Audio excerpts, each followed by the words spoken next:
Greetings everyone. Welcome to Proof Weight Loss Surgery Works. This is Aisha, your Tuesday blogger.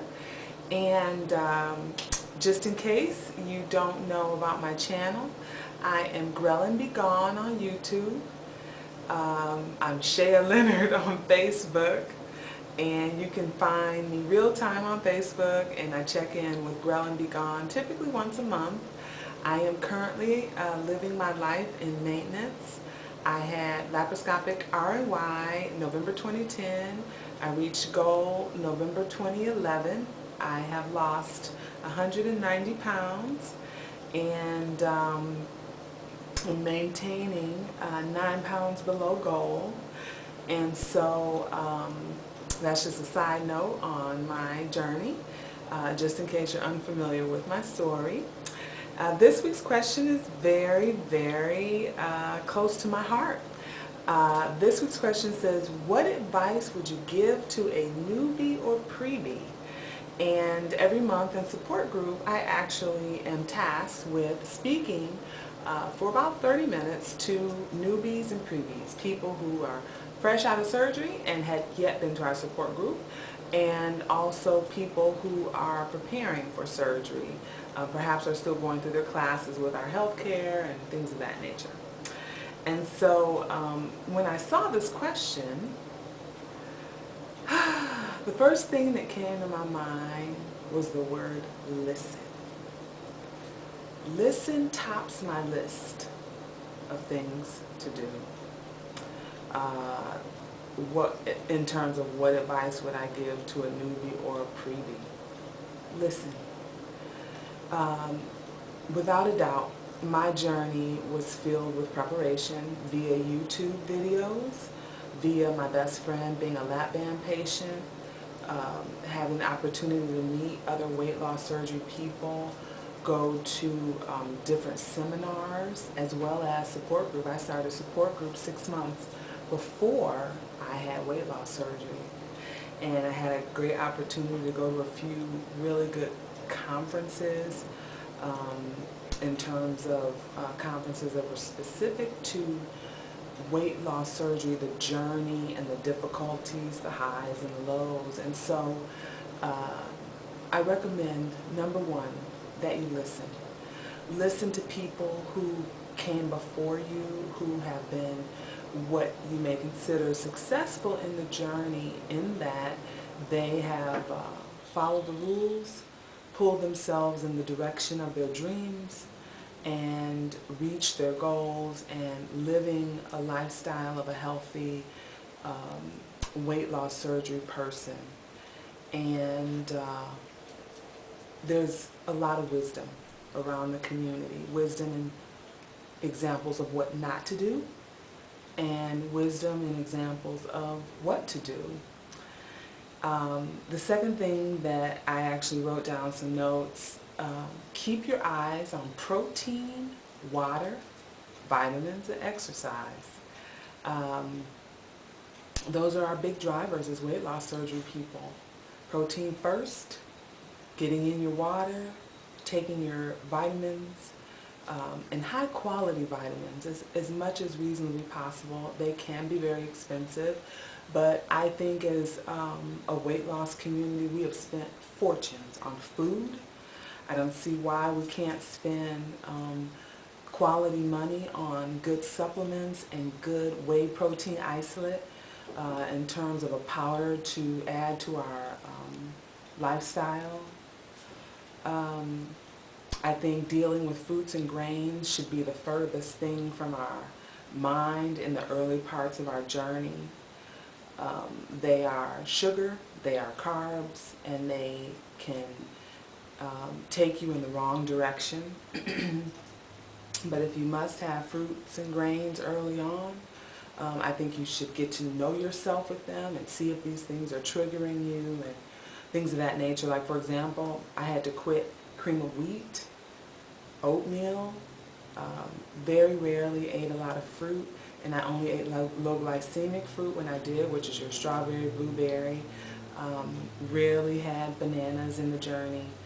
And later on, 10, 11, 12 months out, I started eating some of the no sugar added little fruit cups, and ate those sparingly, but you learn. You have to learn yourself early on. So to the newbie and the prebie, get familiar with yourself and how you react to foods.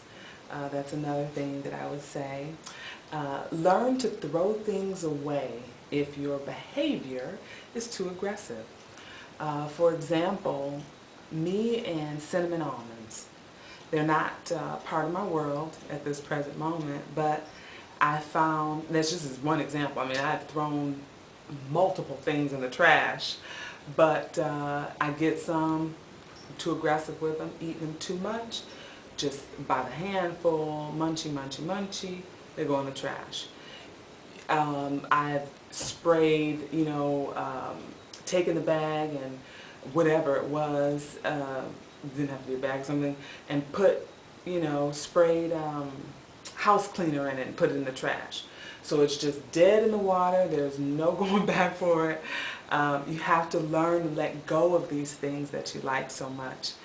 I would say stay out of restaurants and drive-thrus as much as humanly possible in your early months, in your early days. It is not conducive to weight loss. It is not conducive to our senses as former obese people who like to throw down, if you will. Be careful with the restaurants. There's bread on the table. There's tortillas on the table. There is the menu that's so overwhelming. You're with people who can eat whatever they want and you cannot. Restaurants, drive-thrus are not bariatric friendly, specifically as a newbie, as a prebie. You've got to take these things into consideration. And one of the things that I used to always say to myself, and I've had to say it to myself here lately, don't act like you've never had, cake, brownies, potato chips, candy bars. Sometimes we act nostalgic about food. And my example is there's a restaurant that serves sugar-free apple pie. I haven't had it in, over 15 months, 16 months, whatever the case may be. And I remembered someone telling me they had it and it was good. And I thought, oh, I'm going to go get me some sugar-free apple pie. And I'm like, why am I going to go get some sugar-free apple pie? Well, set aside the sugar-free part, but why am I going to get this apple pie again? Seriously, I know what apple pie tastes like. I know what this particular apple pie tastes like from the past, and it adds no value to what I'm trying to maintain in my life. And so that nostalgia, just sort of, that used to be so good, I want to taste it again. And our mind plays tricks with us. And so when you're new in the journey and you're barely eating anything and you think you want something, or you're at a party and everybody's having cake, remind yourself of what the cake tastes like. Don't pretend like you don't know what the cake tastes like. Don't pretend you don't know what the ice cream tastes like. Call it to remembrance, but move on, Many of those conversations happen with me in the early part of the journey. And just listening to the wisdom of other people saying, protein first, get your water in, get yourself some regular vigorous exercise, reshape your body, take a good quality vitamins. I put a note down there, it's going to be painful to listen to that, but if you want to win, you have to. We can't make up our own rules and sit up and say, oh, I'm in a stall, and just sort of be frustrated when you're off doing things that have nothing to do with a bariatric afterlife. Without a doubt, the biggest piece of wisdom that I implemented in my own personal journey, and that I recommend far and foremost to newbies and prebies, is to listen. But then once you listen, to hear and to act. So there's two different things there. And just quickly, the things that I go over at my support group, this particular handout I go over, I'm not going to go into detail about it, but one of the things I always say is that we can't do this alone, but no one can do it for us. And so coming into this bariatric journey, we have these dreams and ideals of how it's going to be, and then we get surgery. And I think that if we shift our focus and we think about the surgeon who just went in and moved some body parts around in the case of an RNY, or took some flesh away in the case of VSG, or strapped a little band on those who are lap band, the surgeon is saying, here's a gift, go forth and live your life in a different way. And shifting your mentality when you get off that operating table and before you ever get on the operating table to the point of the past is over. I'm entering into a new phase in my life. I am not going on a diet. I am psychologically and physically changing my lifestyle. That is another big piece to this puzzle. The surgeon handed us an amazing gift. Granted, there are risks to this journey. We all take that risk when we sign off on those papers and we lay down on that table and we go under anesthesia. But they have literally handed us an amazing opportunity to go free. Literally to go free into one of the biggest dreams that we've ever had, and that's to be, slim, fit, healthy, socially acceptable, strong, go on and do things we never thought we could ever do from a physical standpoint. And so take that gift, honor it, respect it, treat it with dignity by feeding it protein and water and moving our bodies and getting good quality vitamins. So some of the things that I go over with support group: have personal accountability, weigh yourself regularly, have people around you that are on the journey. You can do that through YouTube and Facebook. Portion control. Please, please enjoy those 1, 2, 3, 4 months when your food is so small you can eat 1/4 of a cup and you're stuffed. I mean, enjoy those moments, because time will change and you will be able to eat more. You'll learn the tricks of eating more, and all those kinds of things begin to crop up.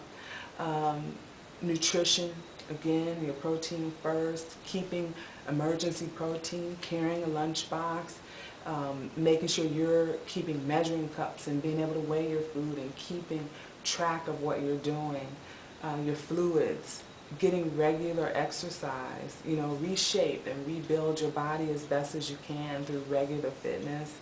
And then vitamins and supplements, Bariatric Advantage and Celebrate, they all, both of those companies send out free samples. You can Google them if you're a newbie or a prebie, and tell them what kind of surgery you're going to have. They'll send you samples.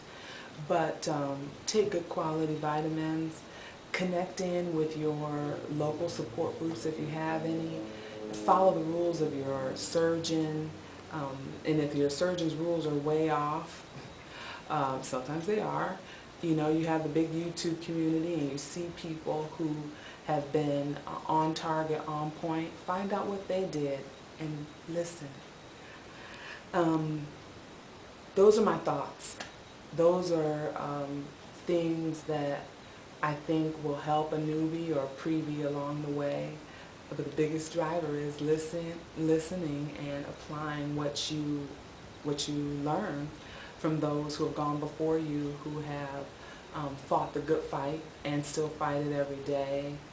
A lot of generosity in the weight loss surgery community. People are willing to answer questions. Many of us post samples of the food we eat. You can get ideas that way. Nobody in 2012 should be confused about what they should eat. Having good quality protein in terms of a protein drink, whey protein isolate, having good quality vitamins. There's really no excuse, specifically if you're connected into the YouTube community and the Facebook community, on what should be done. And don't go into the journey hurrying up and wanting some macaroni and cheese and candy bars and all these kinds of things. Take those first 12 months and embrace those times and build the best habits that you can, and so you can propel yourself to a brighter future. Um, the tool works when you work it. It really, really does, and you never stop having to work the tool. And when I say the tool works when you work it, it's really the rules that go with the tool that work when you work it. So nonetheless, I hope this has been a help to any newbies or previes that are out there, and I appreciate the opportunity to see you guys each week. This is Aisha, and this is Proof Weight Loss Surgery Works. Everybody have a great one. Bye-bye.